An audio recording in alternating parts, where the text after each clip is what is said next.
Hello, this is Chloe Faith Urban. I'm the co-director of the La Chiara Method and co-host of this podcast. And I just wanted to invite you to our free gift offering. It's called Transform Your Life in 3 minutes a day or less with these 8 simple questions.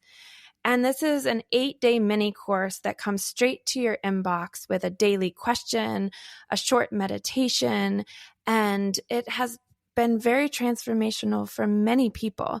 If you are interested in this free gift, you can go to lachiaramethod.com/podcast-gift. You can also find that link in the show notes to this episode. Without further ado, here is the Activate Change podcast.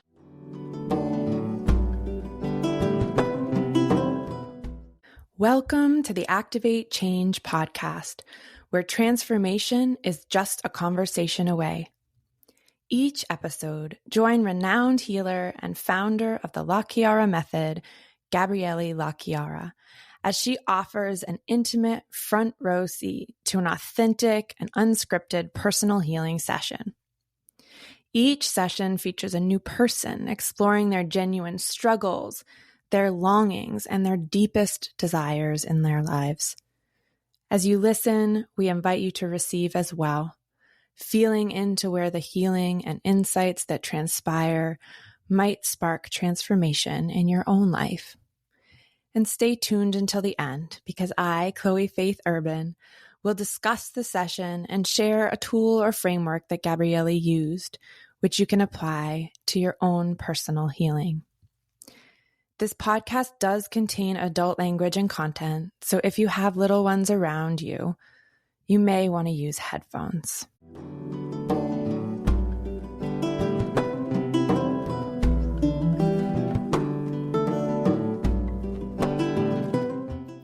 In this episode, Gabrielli has a session with Julianne, who recently completed her Radical Life Coach certification with us and has quite a bit of experience with the work. She explores her struggle with being swayed by others' opinions and how that can lead to her abandoning herself.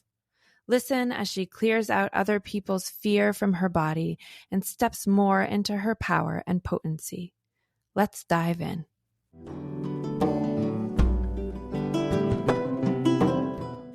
Hello. Hello.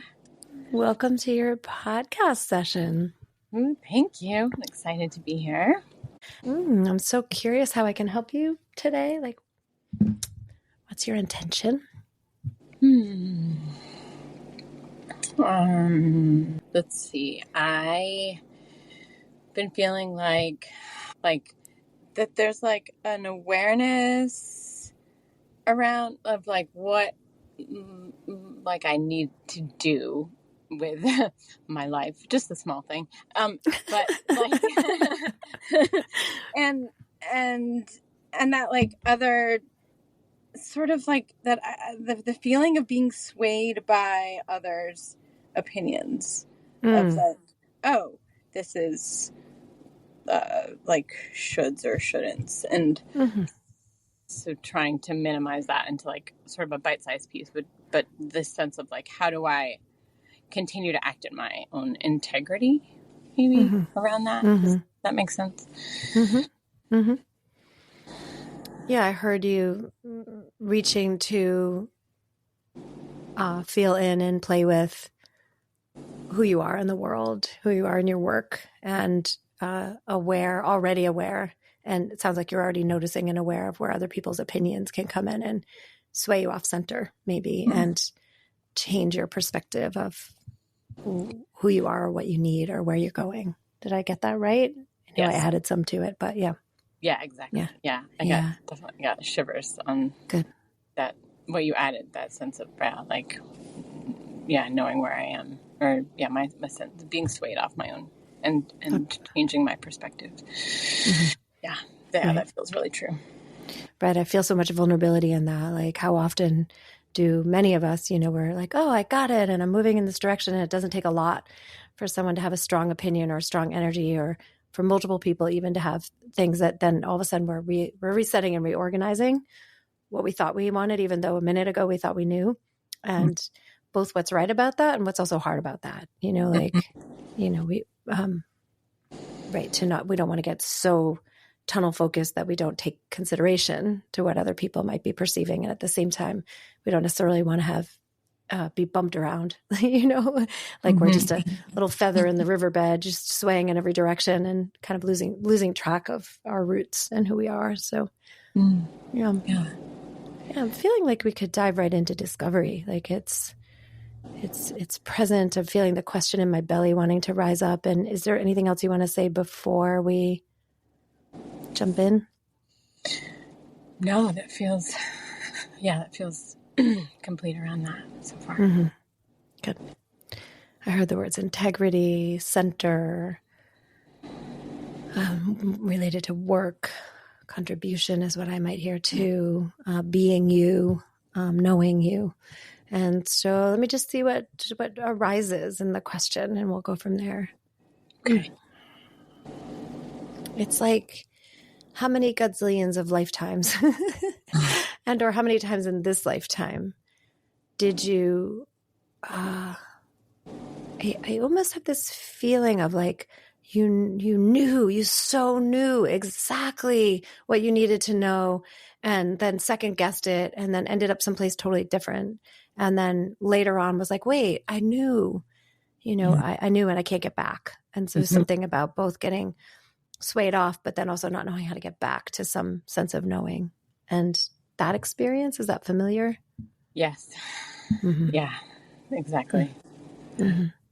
Yeah. And where in your own body, your own psyche, where do you hold the fear, that like real, even fright, of being thrown off track and not being able to find your way back?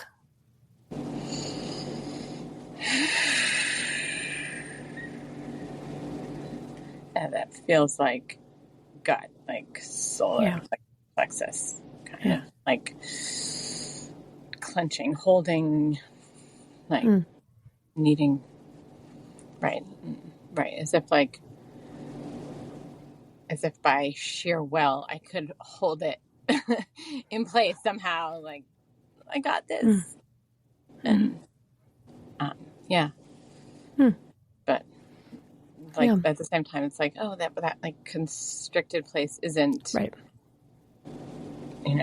Like isn't open and expansive. It's like, oh, like if I move right, if the wind blows is the right way, if the tide changes, then I'm gonna go with it somehow. So Yeah, it makes me wonder, what did you? Is there some experiences you've had or had before that you're like, I don't ever want to experience that again, and that causes some of that gripping? Like, what would you say is the thing that you're trying not to experience? Yeah, I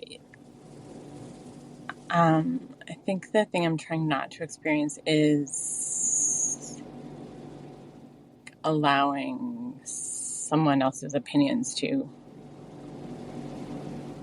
change my mind.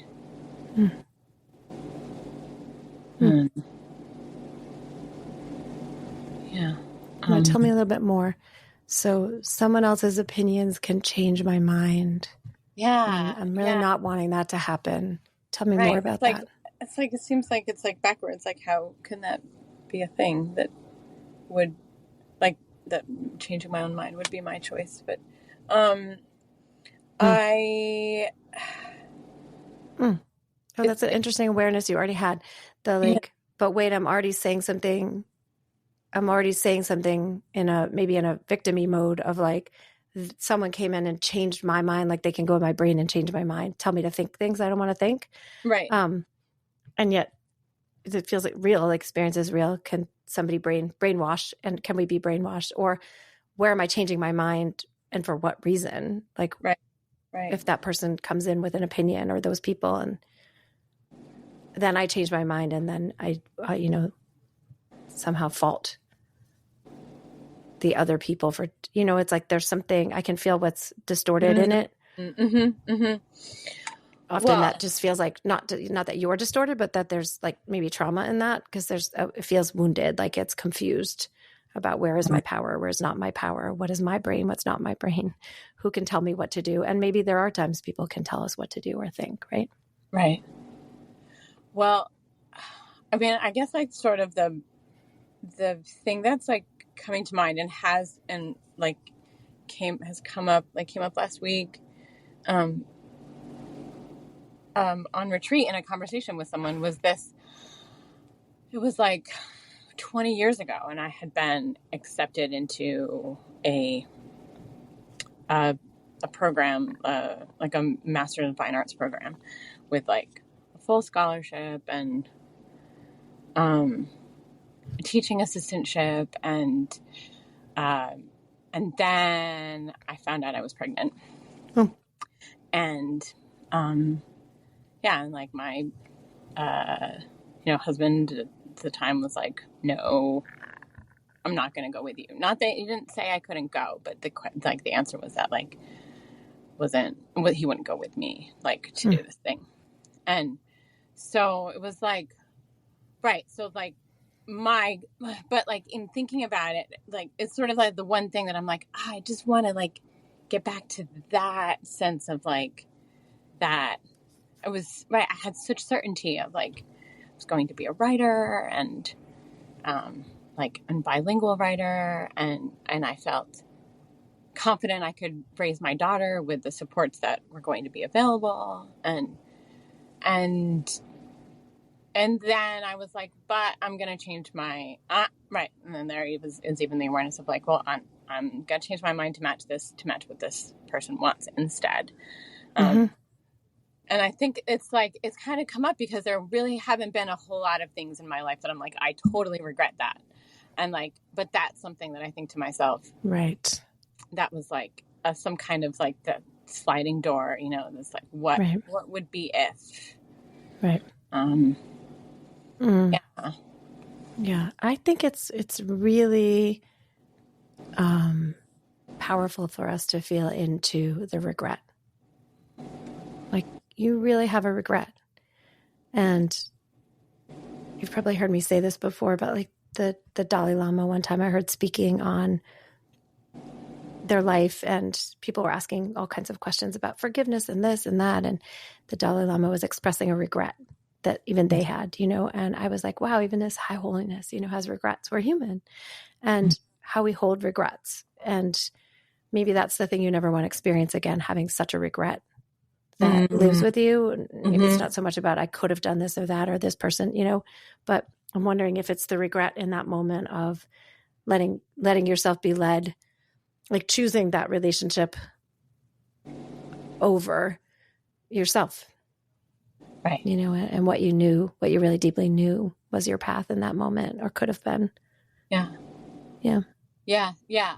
That sounds like you definitely named it there. That's like, right. That's the thing I'm clenching for. It feels like I'm holding for is like to not do that again. Like to not be in a place where I'm like, no, I'm really like here's a sort of a shift, and a place where I could go and wanting to make sure that I'm really staying in my own integrity and my own knowing, and not, not allowing, like not being swayed by others' opinions. But yeah, I think it feels like, coming back to my own integrity. And is it true that you don't want to be swayed by? I mean, is it true that you don't want to be affected by other people's opinions? Is that even possible? Yeah, that's true. As I was saying, I was like, wait, is that even right? Like, how can we not? Aren't we all affected by other people's opinions? Right. At some level, that's pretty normal, right? Yeah. Yeah. It's, it feels like something else, like beyond that. It's not that other people's opinions won't come in and have an impact that you'll have to sort and filter. There feels like a different thing in the, like, where does it go from that to I abandon myself? Yeah. Yeah. On behalf of someone else, Right. Yeah. And I hear more of us wanting to like pay attention to like, oh, when do I then abandon myself? Not just adjust, listen, pay attention, feel, even become more convicted because you have an opinion that helps me to anchor my own, even if I say no to yours. But there's something about not being able to say no, or not giving yourself permission to say no, or not knowing to say no in that earlier experience. Like where's like losing yourself to whatever storyline felt more important or something, or just being powered into in yourself, giving your power over somewhere, like something in there feels like what we're looking at or aiming to look at here. Yeah. I think the abandoning, that felt really true, that like abandoning to not abandon myself, and feels like power over allowing there to be like power over me, or like subverting almost is the like, okay, I'm just gonna I think there is something around not saying no, or not trusting that I can say no, Right. or that if I say no, then I'll be rejected or cast out, or I don't cast out from what? No, but it's kind of I think not a no, but that was a no, but yes. But there is something in that with the abandonment on either side. Is it like there's a like you've already decided abandonment is going to happen in those moments. So it's like either I abandon myself and go with it and I get to keep this person, or they might abandon me. And then what happens, and it's like, sometimes we choose a side, that's all in those interactions where we decide it's easier to ditch ourselves than to deal with the loss of other and the repercussions or conflict that might come with that, or whatever storyline might be in there. Yeah. And it made me think about, like, stepping just back a second too. Like, I was wondering, what's your relationship to authority? Being told yes or no, being given authority, having people take authority over you. Like, what's your own relationship to authority? Because in the yeses and nos to what we choose, there's a real proclamation of authority inside. It's like a trusting ourselves too. Like, I can know it's worth what I'm about to lose if I lose something. Yeah. I think my relationship to authority has been that it usually feels like I get injured somehow in it.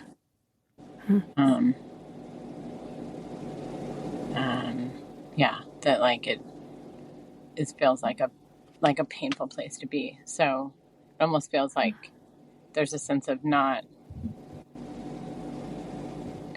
maybe almost not wanting to have, like, to be in that place. Well, like, I don't want to be in a place of authority, because like that's a terrible place to be, even though it's authority over myself. That there's this lumped assumption that authority is bad, that all authority is bad, and will hurt.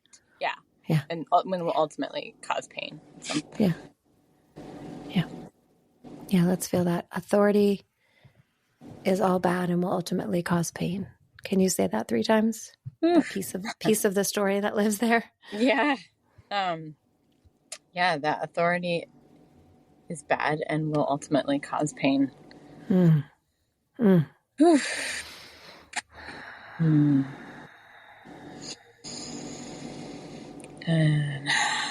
authority is bad and will ultimately cause pain. Yeah. Let yourself feel where does that live in you, and then say it again. Where is that coming from?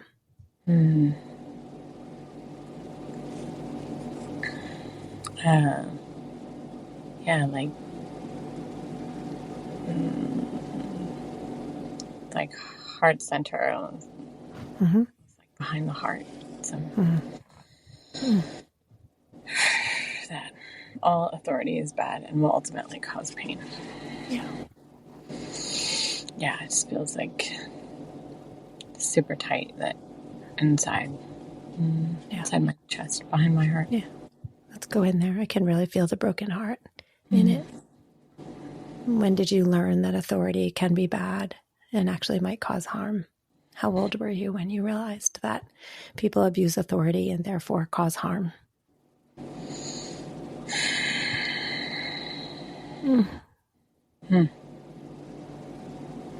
Like 3. Yeah. Right. That makes so much sense. 3-year-olds are reaching for autonomy. They're in the me do it myself moment, where they're trying to proclaim authority. And if we're parenting them well, we let them get it wrong, right? That's a part of it where they can try out things and try out their yeses and nos. And sometimes we give in, sometimes we don't, but we help them learn authority. And so what did your 3-year-old learn about authority that you're today get to hear and understand so that you can unpack it and see what's true and what's not true now? What did the 3-year-old learn about authority? Where is that in you?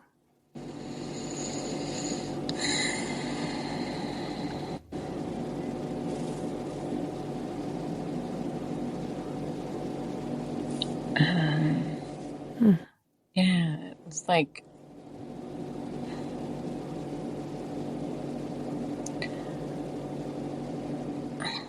I sort of get this image of like mistreated or like taken advantage of, and I'm not sure if it was like maybe it was something that I witnessed happening from among my parents, but this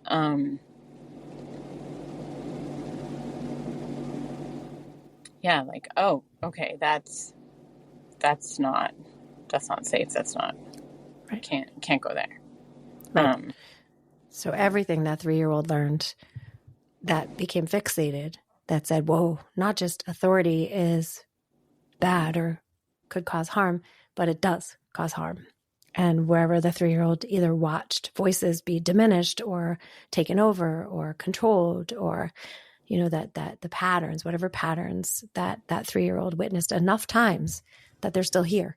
So it wasn't just a 1-time or 2-time incident, something that 3-year-old digested by 3 already that was like, whoa, I should be really afraid of authority because it causes harm.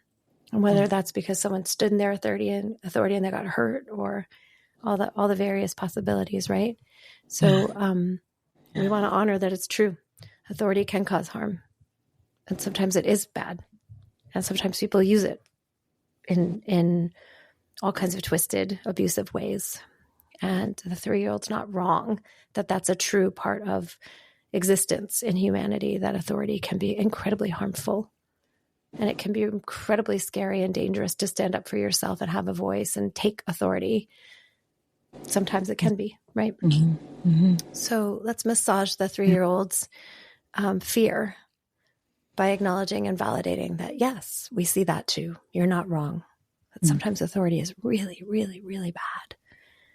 That people get injured and we injure others with it, and we take it and it's the wrong move.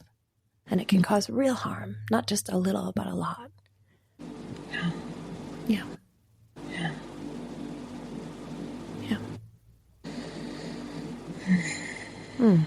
Right? Just so the 3-year-old knows, no, you're not really wrong. Those things you perceived and experienced are real. And they might have been real to your body even, but they're real no matter what happened. Your humanity, it does happen. And what else does that 3-year-old need to know today in order to show up in you, with you, in this adult version of this moment of your life? What else can that 3-year-old learn today about authority?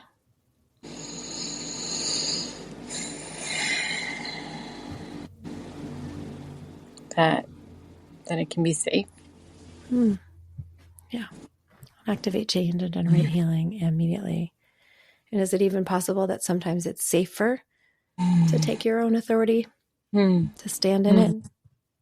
Yeah. Sometimes it's actually the safer choice. That it's not always safe to just give your power over. It's not an always or never. Yeah. And so are you willing in this month and year to come to retrain the 3-year-old parts of yourself to learn all kinds of other things about authority, and where you've already learned them to start to massage those awake and shake them open and instigate more than one storyline about being you, and about you specifically in relation to coming into your power related to work and choices related to working, being you in the world, contributing. Yeah. What is that bringing up in you to? Like the sense I got was like safety, and then also was like community, like, the sense of safety in numbers. Yeah. Or that sense of like, you'd once mentioned this like linking together kind of. So this feels like that like, oh, this is how authority can be safe. Right. Like, so one way to make authority safe could be to have accountability. Other people that you trust, maybe people that are doing authority in ways that you want to, visions that are clear, right? I can see that, like looking for where are the safe places to share in the learning on what it means to have authority and power in ourselves and in our work, but in ourselves, right? Yeah, I love that. I love that. It's like part of your mission statement, because we have the visions of our work, and then we have like, what is the internal mission statement we could write? That's like, here's what I'm agreeing to. That's going to help me to do my work in a way that feels that I really do show up for myself and others. And, that I debunk some of the things I'm afraid of and that are real in our society. Really, it's true that authority is abused, right? Yeah. And, I like activate that. change and generate healing immediately. Yeah, go ahead. I've always kind of like been aware. One of my values is like really like for justice, like for things to be just and right and equitable. Like if like this person doesn't have, there's this sort of like sense of, like wanting to, make it even somehow, or like not even but equitable. But so it's like just kind of felt a little zing around that, like, oh yeah, this coming to terms with what authority, like how authority can be healthy and necessary, seems to kind of like flow in that same sense of like, oh yeah, that's like what I already know about what's just and right, and wanting to have that be something that is important, that that like everyone gets a voice too. So that makes a lot of sense. That it would be like, oh, right, in order to do that, I have to be able to find my own voice in that, and my own sense of like power in speaking. Right. And the 3-year-old needs some places to push off of, because 3-year-olds, if they're left to their own devices, maybe some would make perfect choices. I don't know. I think my 3-year-old would have probably ate the whole candy jar. It's like, whatever, like, I don't know how long I would have done that if you let me do it every day, but it's just, there's something in here about like how to grow and learn, and to know that this, in particular, our relationship to authority is forever, and it's not a one-time deal. It's not like you're going to figure it out and get the answer right and then move on. And I think when we have incidents like you had that were so big, where you made a big decision for your life and have a huge regret around that, I'm calling it huge, but it's huge enough that it's still here 20 years later, right? Like, I think we can get really frozen into feeling like it's every one-time moment where I have to make a big choice is a make it or break it moment, versus like, oh, if I have this as part of my structure, then maybe I'm catching myself before the big choice has to happen, because there's like 18 million micro choices that go on between the moment of like, here I am now, and here I have to make this huge decision, and how to build that structure in between to say, oh, this is going to be an ongoing relationship in my life. And it's almost like a beautiful way to use the wound to say, oh, it drives me to have a commitment to myself to be looking at my relationship to authority more consistently, or not to wait until I have to make a huge decision before I look at it and put all the weight on that one decision to do it right or wrong. Right. Does that make sense? Yeah. Yeah, it does. Right. Yeah. That it's not all or nothing, and it doesn't. Yeah. That makes a lot of sense. Yeah. And so I hear the invitation to think about a lifestyle that includes, if not only around your work, but just part of your lifestyle, that includes some community accountability, peer mentorship and supports that are like, how can we have this conversation enough so that I kind of can feel and have something to push back on to know my place in relation to my authority and choices that I'm making. Right. Mm-hmm. Yeah. Mm-hmm. Yeah. And Yeah. I love the idea of like writing down when it feels right, when it's like, oh, I did it. I made this choice. It was like small. I did this instead of that, and that felt amazing. And it went against what someone wanted me to do. And that was a perfect time to do that. Or I went right with them. And that was so good. I'm so glad I gave my power over in that moment because they did know something I wanted to experience, and like really playing and learning yourself and what feelings you want to have in relation to your inner authority, because those feelings and sensations eventually guide you in the bigger decisions. Mm-hmm. Mm-hmm. Right. What does it feel like to be you when your inner authority is in integrity and what was the word you used? And equity with others, equitable with others, and is with people to be safe and equitable with, and activate change and generate healing immediately. Do you have any sense of what that might feel like or what it does feel like? Yeah. Yeah. It feels like really warm and light and, like powerful, like, Yeah. I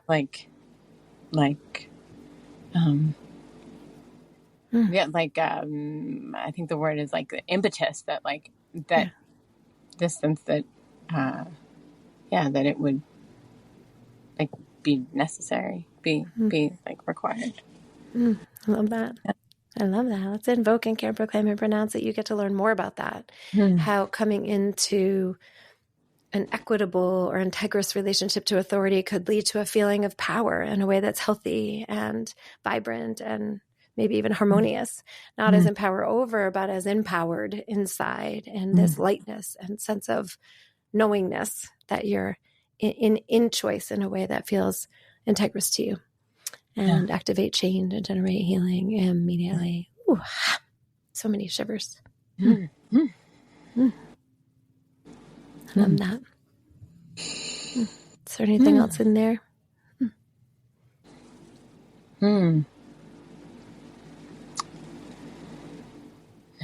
it feels really spacious and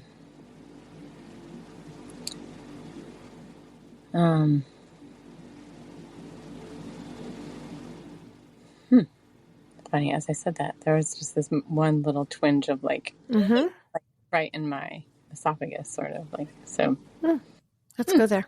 Let's see what's talking. So what is that in your esophagus, that twinge? What is that? The word that's coming up is fear. And is that fear yours?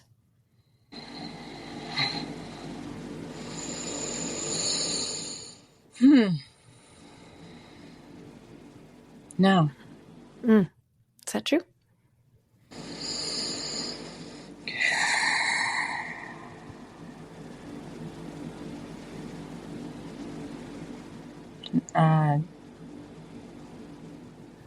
Yeah, it's not yours. Good. not mine. Activate change and generate healing immediately. So is it required to hold that twinge of fear in your esophagus that doesn't belong to you? No. And how is it serving you to have it there? It's not. It's not. What was it serving?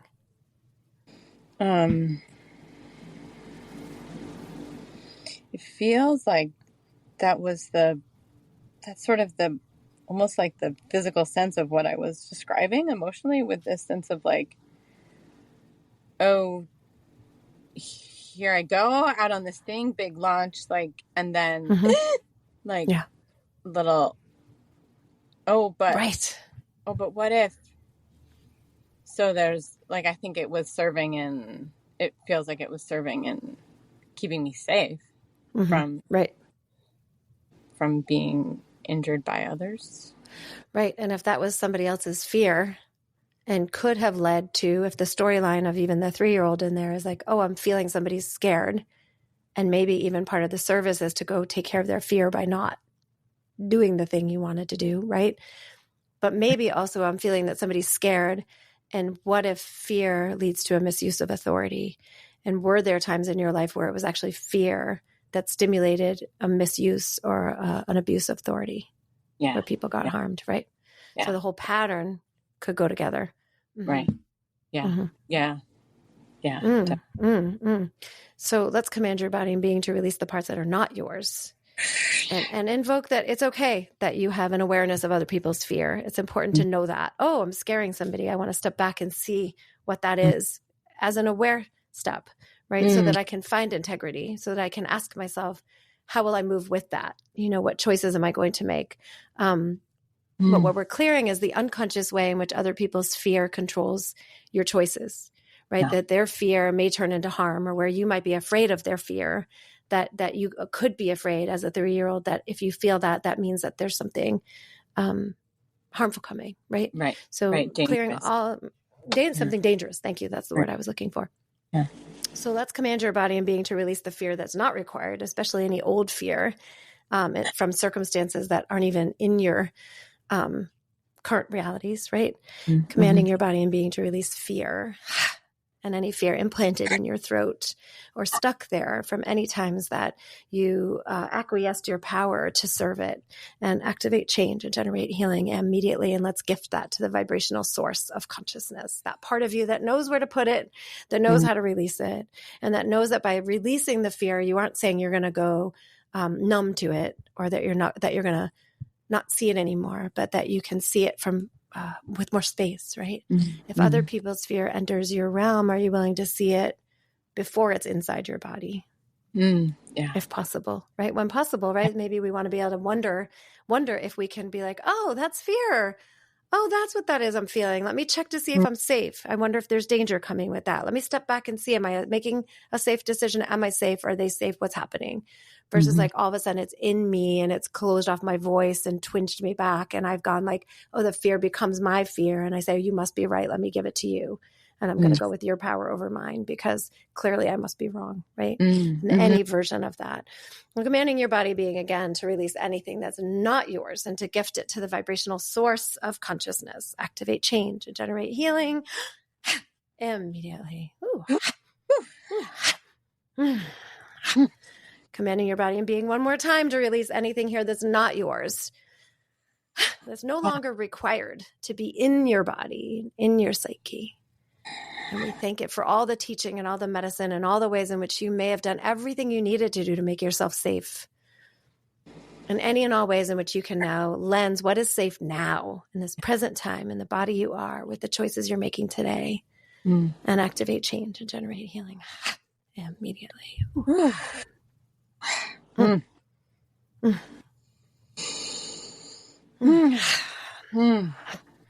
Yeah.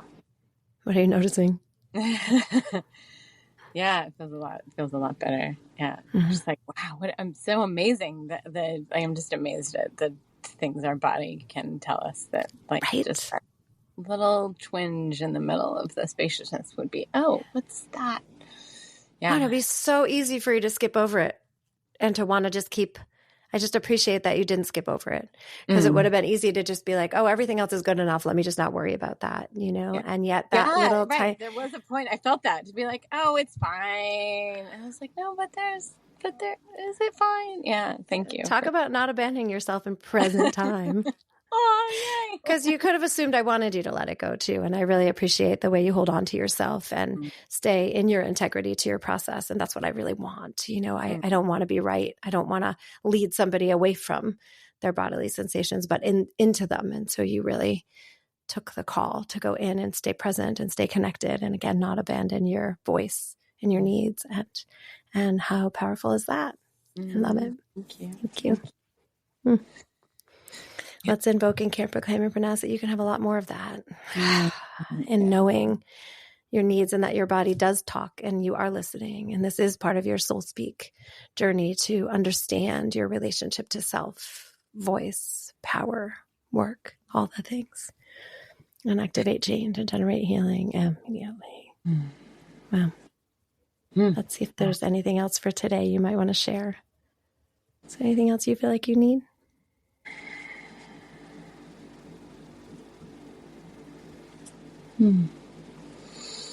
No, it feels complete. Yeah, it feels good. Yeah. It's so powerful. I suspect there'll be more and layers that you play with. And I also just want to celebrate all the layers you've already done in the work you've done to be you that make you available for this kind of a moment right now. So I'm just appreciating your healing process. Thank you for sharing it with me.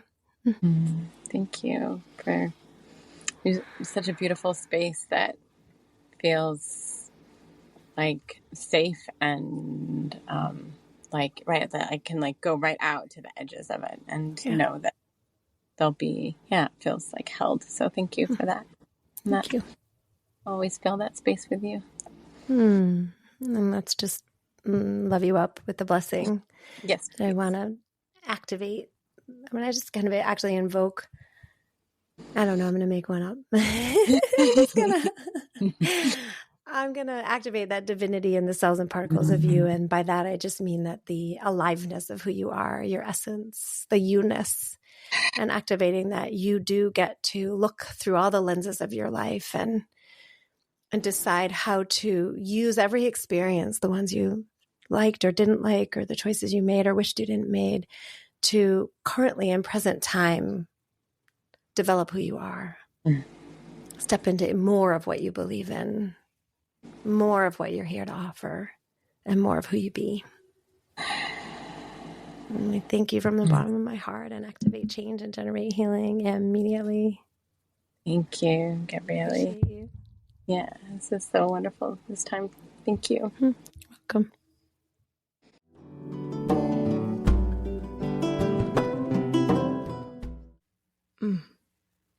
What a session. I know I say that every time, but each time I get to listen in on these sessions and these personal processes that people are having, it's just such a profound gift to our lives, to my life, to be able to really hear, feel myself in each of these sessions. I don't know about you, but that's been really, really powerful and such a gift for me. Oh, there was so much in this session. It felt like there was awareness popping throughout the entire thing. And there's so many different places I could go and hone into and talk about. And just so appreciating, the topic of like, wow, how do I show up in this life and make decisions and choices, and not like completely discount what people's opinions are, but also not have them completely overtake my own knowing, and actually sway the decisions that I'm making in my own life, especially, big ones like how am I showing up in this world in my work, or what program am I going to take? She talks about not actually doing an art degree, even though she got in with a full ride scholarship because someone else had an opinion about if she should do that or not, or if they'd stick around. So my goodness, every single part, I was like, yes, wow, amazing. Yes, this makes so much sense. But I wanted to hone into, actually, it was more towards the end of the session. And Gabrielli asks if there's anything else. And she's like, oh, actually, there's a twinge in my esophagus. It's a small twinge, but it's there. And Gabrielli, as we use this somatic attunement a lot, actually says, okay, let's go in. Like, what is that? And then they go in to discover that it's fear. And Gabrielli then asks a question that we tend to ask a lot because it's a pretty powerful question to ask, which is that yours? And can be a little confrontational, not in a bad way, but just like, whoa, right, wait, is that mine? Is it not? We talk a lot about being empathic in this work. and what is and isn't ours. And it's a bigger conversation than just like, oh, I empathically took on someone's sadness or whatever, because we're living in a society where, yes, it's empathically I've taken on or sponged up other people's emotions or feelings or thoughts or fear. And it can also be like, oh my goodness, we're living in, we're drinking in, we're living in the soup pot of societal opinions and indoctrinations, shoulds and shouldn'ts and rights and wrongs and judgments and perceived judgments. And there is so much going on, and the power dynamics and fitting in and belonging and am I going to be liked? Am I going to be loved? Am I safe? All these things are happening all the time around us.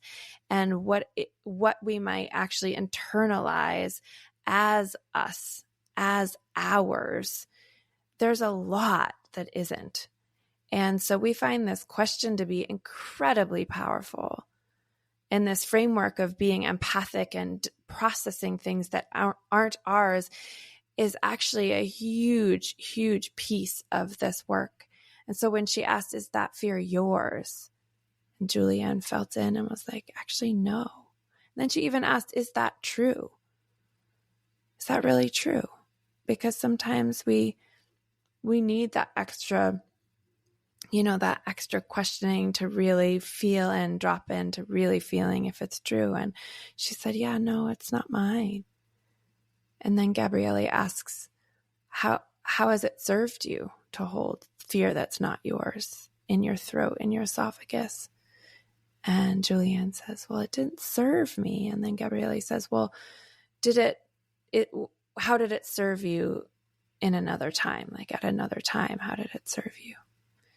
And this questioning, this line of curiosity is actually something that you can use in your own life, where it's like, wow, I'm feeling really, really sad or really, really tired, or I'm struggling or feeling confused or exhausted or whatever it is. And that question of like, wow, is this mine?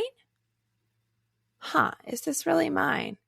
That in and of itself is a huge question. And some people process things that aren't theirs as like racing thoughts, as some of the things I just named, fear, grief, all those sorts of things. It can also show up as pain in the body. And that was something I used to, and still do sometimes, process through pain in my body. And I was like, oh my goodness, now I have a raging headache, or my knee really hurts, or this, that, or the other thing is super loud in pain. And that question of like, wow, wait, is that mine? Actually started to open up a whole new realm, a whole new world of possibility. And as we work with that in people's sessions, it can be a profound shift to realize, holy moly, wait, did I inherit that fear? Did I inherit that grief or that pain? Did I absorb it from society around me, that belief? Or did I absorb it, sponge it up from those around me and the ones that I love, or even just walking down the street? And so that was such a powerful moment to me, because it was like, not only was it like, wow, that fear isn't mine, but like, why might I be holding that fear? And wait a minute, if there was fear around me in the space about what I might do, and then I take that fear in as mine, like, of course it's going to sway my knowings or thoughts of what I should or shouldn't do.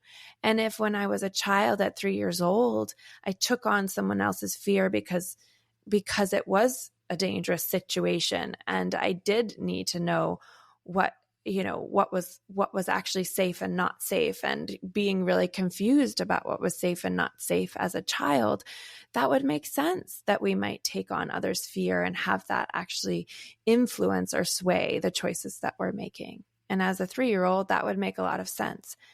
As someone who's an adult, it might behoove us to really feel into like, whoa, wait, is that person's fear important for me to hold into my body? Can I actually clear it out and see when fear is coming close and actually assess for myself? Is this danger?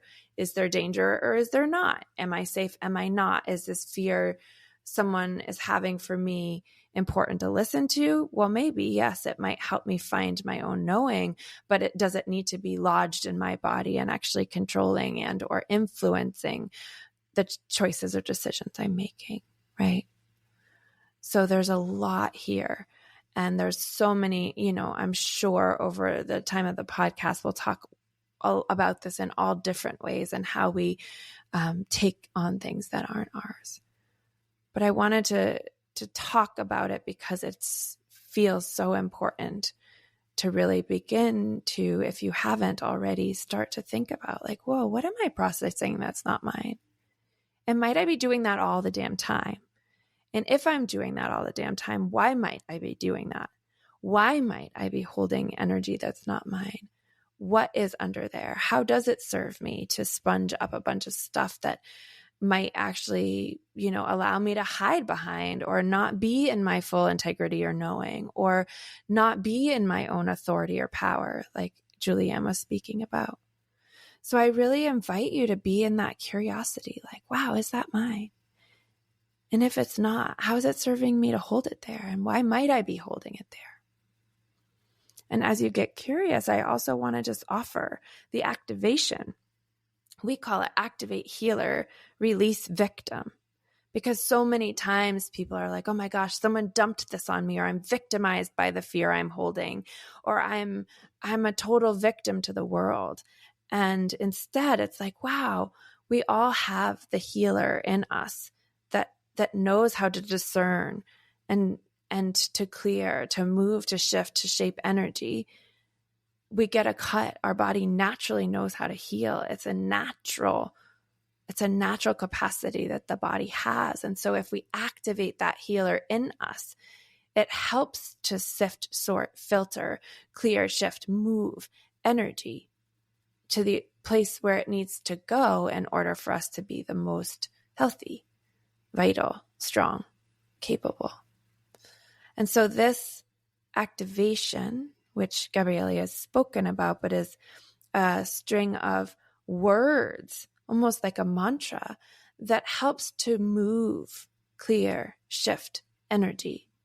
Not to clear, like run away from, get away from, I'm scared, and so let me just clear obsessively because I don't want to look at what's actually going on, but clear to shift, to move energy to where it needs to go energetically in my sphere, so that I can see what's actually going on underneath. So I can see more clearly and even take responsibility for what is mine. So I can see what's underneath what is mine and what is important for me to look at, to know is there, to take that next step in being able to see more clearly what's actually happening. And so this particular activation is to do that, to clear out what is not yours, and to gift it to that vibrational source of consciousness, that part of you that's connected into divinity, that knows where this energy needs to go in your infinite energy field, so that you can be most vital and healthy, so that it's not getting in the way. And so let's, if you want to receive the activation, let's command your body and your being to release anything that is not yours and gift it to the vibrational source of consciousness. Activate change and generate healing immediately. And breathing in, if that feels good, and releasing. And let's command your body and your being to release absolutely everything that is not yours, that does not belong to you, and gift it to the vibrational source of consciousness. Activate change and generate healing immediately. And a nice cleansing breath if that feels good.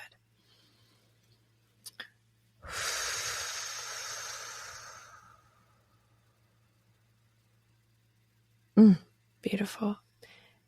there's more information on activations on our YouTube station if you want more and to understand the languaging better. It's just at the La Chiara Method handle on YouTube. And I hope that this is helpful and might give you a little bit of insight into being empathic. And it really is our belief that everyone's empathic. We're formed, shaped inside of other. We're constantly feeling and assessing and absorbing and clearing and moving energies that might not belong to us. And it can show up in all different ways for different people. And you'll start to probably begin to notice, and you might already know what some of those symptoms are for you that might be a sign that you're holding energy that isn't yours. And is an amazing question to just keep in your back pocket, even all the time. Like, whoa, is that thought mine? Is that belief mine? Is that pain mine? What's going on here? So really offering this as a gift to you and hoping that it's helpful as you get curious about what you're holding that might not be yours.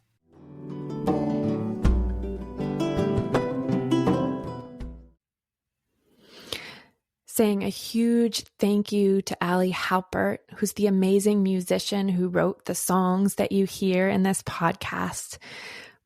We have had the privilege to be able to sing some of Ali's songs in our retreats and workshops, and they've been really powerful additions to our work with people. You can hear more of Ali's music and check out more about Ali on Ali's website, alihalpert.com. That's ALYHALPERT.com.